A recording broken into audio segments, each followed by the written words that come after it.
আসসালামু আলাইকুম। আজকে আমরা আলোচনা করব কি হচ্ছে জাতীয় পার্টির অভ্যন্তরে বা জাতীয় পার্টির ভিতরে এই বিষয়টা নিয়ে।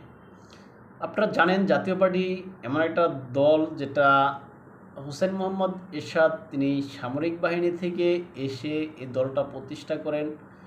সে দলটা বিভিন্ন ওয়েতে এসে রাষ্ট্র ক্ষমতায়ও ছিল বা রাষ্ট্র পরিচালনা করেছে।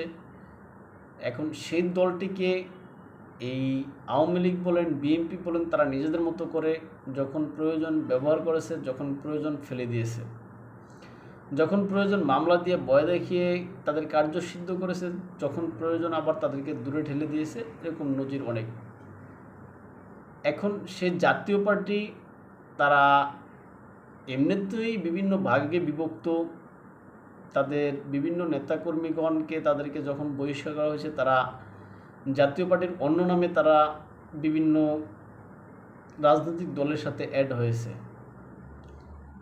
এখন তার অংশ হিসেবে তারা এই যে জিএম কাদের একটা অংশ, আবার রওশন এরশাদ একটা অংশ ছিল। সেই রওশন এরশাদের নেতৃত্বে দেখা গেল যে তারা আওয়ামী লীগ সরকারের অধীনে একটা অংশ নির্বাচন করেছে, আরেকটা অংশ নির্বাচনে আসেনি, ইত্যাদি ইত্যাদি। এখন সে জাতীয় পার্টির ভিতরে বর্তমানে তাদের যে কোন্দল বা অনৈক্য সেটা চরম আকার ধারণ করেছে।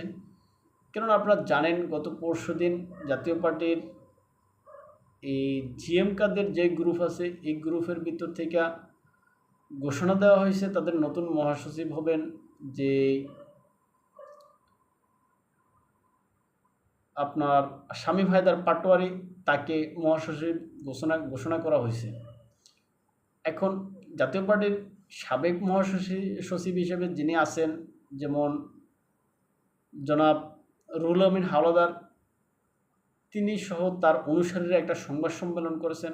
বিশেষ করে রুহুল আমিন হাওলাদার, তারপর হচ্ছে আপনার এই যে কাজী ফিরোজ রশিদ, মুজিবুল হক চুন্নু, এই সমস্ত নেতৃবৃন্দ, এদেরকে বহিষ্কার করা হয়েছে নাকি জাতীয় পার্টি থেকে, তাদের সংবাদ সম্মেলনে এটা বলা হয়েছে।